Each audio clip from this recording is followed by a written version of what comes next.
Thinking long-term will make you way more money. And today we're going to talk about how and why I started thinking on longer time horizons. I definitely operate under the belief that thinking monthly lets you live monthly.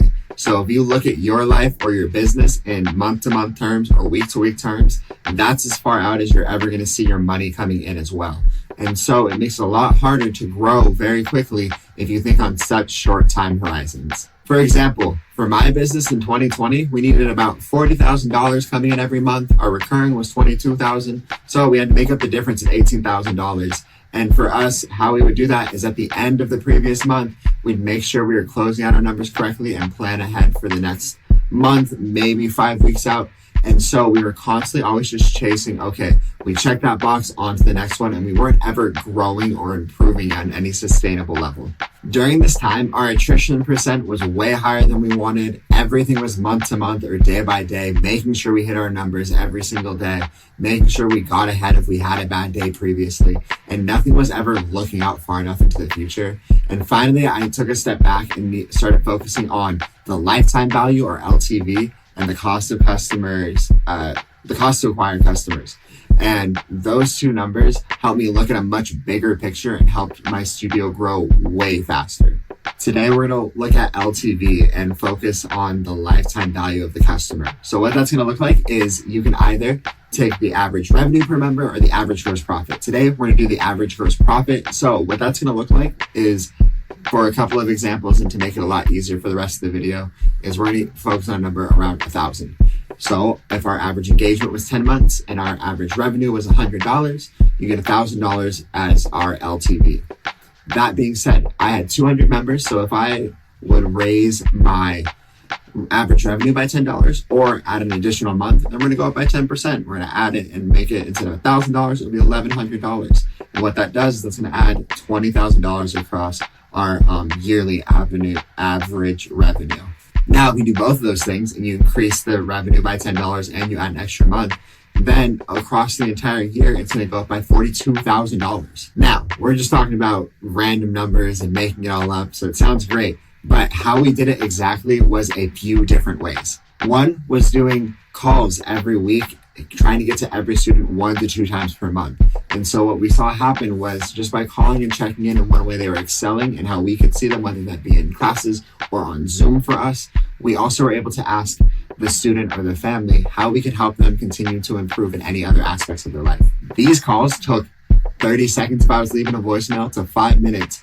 And immediately, we saw our attrition number drop because we were constantly in contact with the family. So they felt the value that we were providing. Moreover, calling this frequently allowed our team, with the notes that we were taking and putting into the CRM, we saw things earlier, different trends like, oh, they're losing interest. Oh, this is happening at home. And so we could catch it and maybe reinforce it in classes or on Zoom of how to make them re-engage and get more excited about being in classes. And now, of course, this is all just increasing the length of engagement, and we'll talk about adding to the average revenue per person. But what we started doing to help show the value, as you can imagine from these calls, is we were showing to the students and the families that we cared not only about their success with us, but their success outside of our building, outside of the bounds of our classes. We wanted to create the most successful holistic person. And by giving back that little bit extra, there was almost no downside other than a couple extra dollars I was spending on staff to make these phone calls,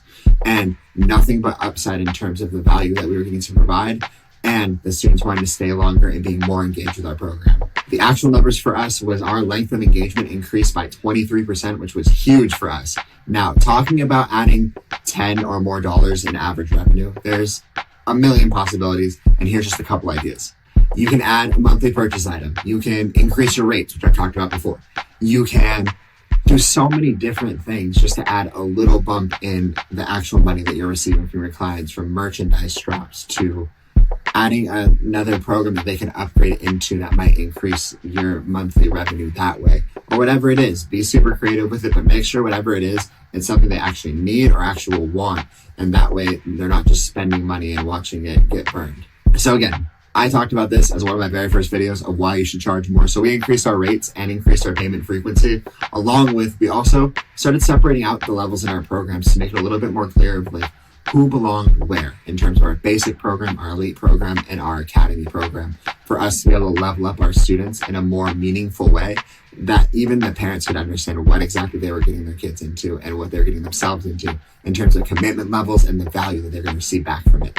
In just over a year, we increased our LTV by 55%, and I plan on continuing to see these numbers keep going up by the different things we're implementing and by continuing to level up our back-end processes of retention, as well as improving an evaluation of what the families are feeling, what our students feel they're getting in return for their money and for our services and everything like that. And all this took for me was taking my mindset off of the monthly, day-to-day, have to get this many dollars per day, which is still important, but we were hitting those boxes no problem. So I, as the owner, need to step back and look at the bigger picture of how to do much bigger changes and take bigger swings when I stepped up to the plate, because it might have been a little bit riskier not focusing on the day-to-day and being so on top of my staff, but switching my mindset to focusing on the clients and giving them more value made it so much easier to keep them in the studio 1 month, 2 months, 23% longer for us. And that had a dramatic exponential increase on our return in terms of what I was spending on instructors to help keep those students and the money I was getting back. It was by far the greatest decision I made by focusing on a much longer time horizon. And then on top of that, by focusing on that longer time horizon, I saw such a big increase in our income for the business that I didn't have to be so penny pinchy and aggressive when I was having like, ooh, new shirt here, new product here, I need you guys to buy this, to hit all of our number goals all the time. I was able to do more free events, which promoted retention, had more fun with the kids, offer more unique events that the parents were always asking for, but prior to that didn't generate a lot of revenue. So I couldn't run them as often, or I couldn't justify them. But once my recurring revenue got that much higher, it made it a much easier process for me to be able to give back so much more, because I was playing with more money, and that made it a lot easier to make my staff want to stay and keep the students as happy as possible. Share this video with someone who needs to think in bigger time horizons. Like and subscribe for more, and check out the rest of the videos in this playlist.